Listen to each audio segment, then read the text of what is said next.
roll of aluminum foil costs about $2. You tear off a sheet, wrap up a sandwich, and drop it in the trash without a second look. Do that in 1852, and you would be throwing away one of the most valuable substances on the planet. Ounce for ounce, aluminum back then was worth close to twice its weight in gold. Emperors wanted it. Jewelers set it into brooches like a gemstone. And when the United States finished the tallest building in the world and needed something fine enough to crown it, the country reached past gold and silver and chose aluminum. Then, inside of about 2 years, all of that collapsed. The metal an emperor could barely afford became the cheapest thing in your kitchen drawer. Here is the strange part. Aluminum was never rare. Under our feet right now is more of it than copper, lead, silver, and gold combined, many times over. It was everywhere the entire time. The story of how it fell from priceless to disposable is really the story of why nobody could touch it for the whole history of the human race. And of what one 22-year-old pulled off in a woodshed to break the spell.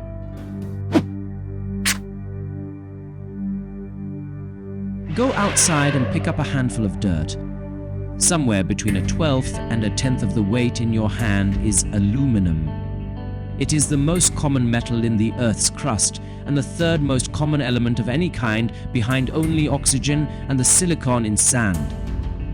So why did it take until the 1880s for anyone to hold a piece of it? Because aluminum cheats. Gold sits in rivers as gold, which is why people have worn it for 6,000 years. Copper turns up in lumps you can hammer. Iron will come out of its ore if you get it hot enough with charcoal, and that one trick launched the Iron Age 3,000 years ago. Aluminum does none of this. It grabs onto oxygen and never lets go. Every scrap of it on Earth is already locked into rock, bound so tightly that a furnace cannot pull it apart. You can heat aluminum ore all day and get nothing back but hot rock. People knew the metal was in there. Alum, a compound stuffed with aluminum, had been used to fix dyes and stop bleeding since the ancient world. By 1800, chemists were sure a metal was hiding inside it, and in 1807 an Englishman named Humphrey Davy gave the thing a name before anyone had ever laid eyes on it. Hold on to Davy. He makes a mess later that we still argue about today. For decades, that was the whole situation. A metal everybody knew was everywhere that nobody could get out. The lock was real. The key turned out to be electricity, and the world did not have enough of it yet.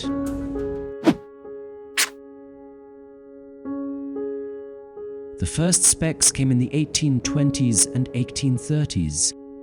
A Danish scientist and then a German one managed to tear tiny amounts of aluminum loose with violent chemistry and a great deal of luck.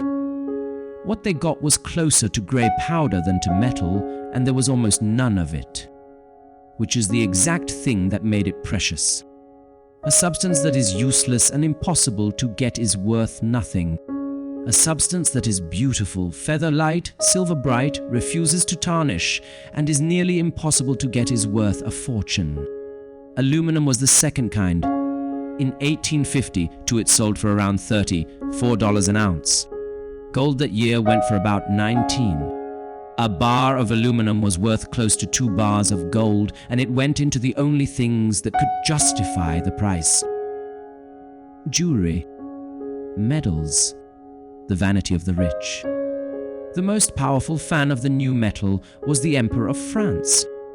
Napoleon III looked at aluminum and saw an army. A soldier in armor and a helmet made of this instead of steel could march farther and fight longer. So he poured money into a chemist named Henry St. Clair de Ville and told him to make it in bulk. A few aluminum helmets and breastplates actually got produced. Then the arithmetic caught up with the dream, because armor you can only afford to hand to a dozen men is not armor. It is a party trick. What the emperor got for his money instead was a set of aluminum jewelry for his court and a baby rattle cast from the most expensive metal on earth for his infant son. Devili's work did something bigger than arm one ruler. In 1855, he found a way to make aluminum by the pound instead of the pinch, using sodium to rip it out of its ore. He described what he was doing as making silver out of clay. That year, bars of aluminum went on display in Paris behind glass, guarded like the crown jewels, and the price started to slide. From around $18 an ounce in 1856 to about $1 an ounce 3 years later. Cheaper. Still a rich man's metal. $1 an ounce is nothing next to 2 bars of gold. It is also not cheap.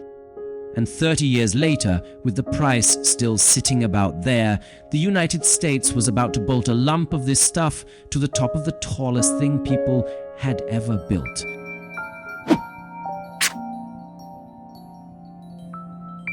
The Washington Monument had been under construction for almost 40 years, and by 1880, for it was nearly done. 555 feet of marble, the tallest structure in the world, waiting on one last piece. The very tip had a specific job to do. It had to work as a lightning rod, shed rain without staining the pale stone, and never corrode, because nobody was ever going to climb up there to polish it. The man hired to make it, William Frischmuth of Philadelphia, suggested aluminum. Here the legend and the truth pull apart. The version people love to tell is that America chose its rarest, most precious metal to honor its first president, a crown worthy of Washington. The duller truth is that aluminum happened to tick the practical boxes, and Frischmuth happened to be one of the only men in the country who could cast the metal at all. It was precious almost by accident. What he cast was a pyramid of aluminum weighing 100 ounces, about 6 pounds, standing just under 9 inches tall. It was the single largest piece of aluminum anyone had ever made. The bill came to $225 in a year when a laborer on that same monument earned around $1 for a 10-hour day. Before it shipped to Washington, the pyramid spent 2 days in the front window of Tiffany's in New York, shown off like a jewel. The store let customers step over it so they could tell people they had jumped over the top of the Washington Monument. On December the 6th, 1884, workers set the aluminum point in place, and the tallest building on Earth was finished, capped in the most valuable metal America could produce. Hundreds of miles away in Oberlin, Ohio, on that exact day, a college student turned 21. His name was Charles Martin Hall. Within 14 months, he would make the metal on top of that monument nearly worthless.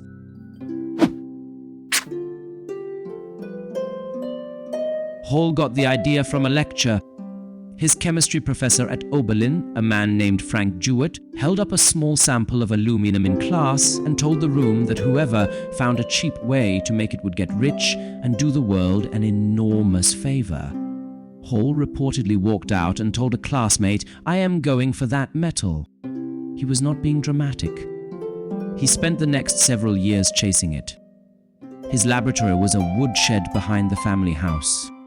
He built his own batteries because a steady electrical supply was not something you could buy off a shelf in 1885. His older sister, Julia, a trained chemist herself, worked beside him, keeping the records and running the experiments. On February the 23rd, 1886, Hall dissolved aluminum's ore in a bath of a molten mineral called cryolite, which let the ore melt at a temperature he could actually reach, and ran an electric current through it.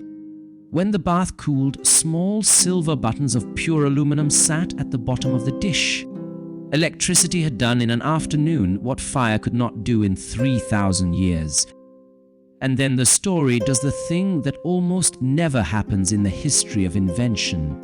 It happens twice at once. At nearly the same moment, in France, a young man named Paul Ayroux worked out the identical process. Not similar, identical.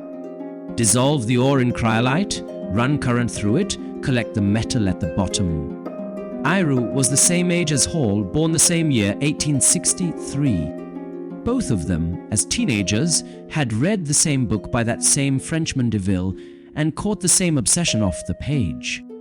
They filed their patents the same year, 1886, which set off a 3-year fight over who had gotten there first. Hall won the American rights in part because Julia had watched the work happen and could prove the date. The two men never really became enemies. They ran the two halves of a brand new industry, one in America and one in Europe, and people started calling them the aluminum twins. The symmetry held all the way to the end. Both born in 1863, both dead in 1914. What the twins had actually built was not a chemistry trick. It was a machine for turning electricity into metal. Feed current in one end and aluminum comes out the other. That one fact is about to explain everything. The price crash, the modern world, and a strange fact about the can in your recycling bin.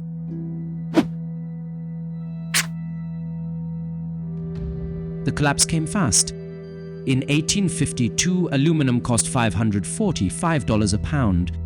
By 1888, as Hall's new company lit up its first plant, it was down to about $5. 10 years on 30 cents? A metal that had been worth nearly twice its weight in gold, cheaper than the crate it shipped in inside a single human lifetime. Hall's company, the Pittsburgh Reduction Company, grew into the Aluminum Company of America. You know it as Alco. It made him a rich man, which is the one part of the professor's promise that came true to the letter. And the aluminum pyramid on top of the Washington Monument is still up there right now, unchanged. The only thing that changed is everything around it. The most valuable object in America, the crown they set on the tallest building on Earth, is now made of the same stuff as a takeout container, which leaves the fight nobody can win. Aluminum or aluminium.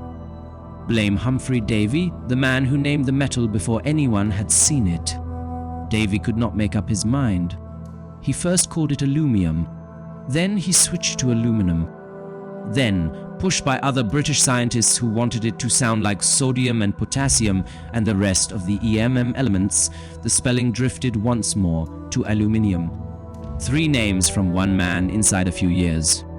America, following Noah Webster's dictionary, kept the shorter middle version. Britain kept the last one. So the American spelling that the West of the World loves to call wrong is not a lazy edit of the British word. It is an older draft of it. 2 countries just stopped reading Davy's mind at different paragraphs. But the spelling is a footnote. The real answer to the whole story is that aluminum was never actually rare. Not for 1 second. It sat in every hillside the entire time, more of it than almost anything else down there. It only behaved as if it were rare because getting it out took something the ancient world, the medieval world, and most of the industrial world flatly did not have: cheap electricity. That is why the price fell through the floor the moment the twins learned to convert the one into the other. And it is why, even now, making fresh aluminum is one of the most electricity-hungry things human beings do. Something close to 1/100th of all the power generated in the United States goes straight into it. Smelters get built next to dams for a reason.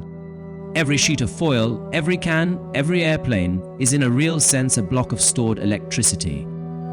Which is the part worth keeping? When you drop an aluminum can into a recycling bin, melting it back down takes only about 1/20th of the energy it took to make the metal the first time, because the hard part, the electricity, is still locked inside it.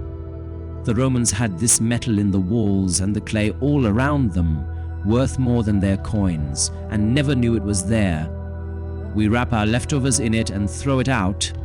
The metal did not change. We did. We just learned how to pour lightning into a rock.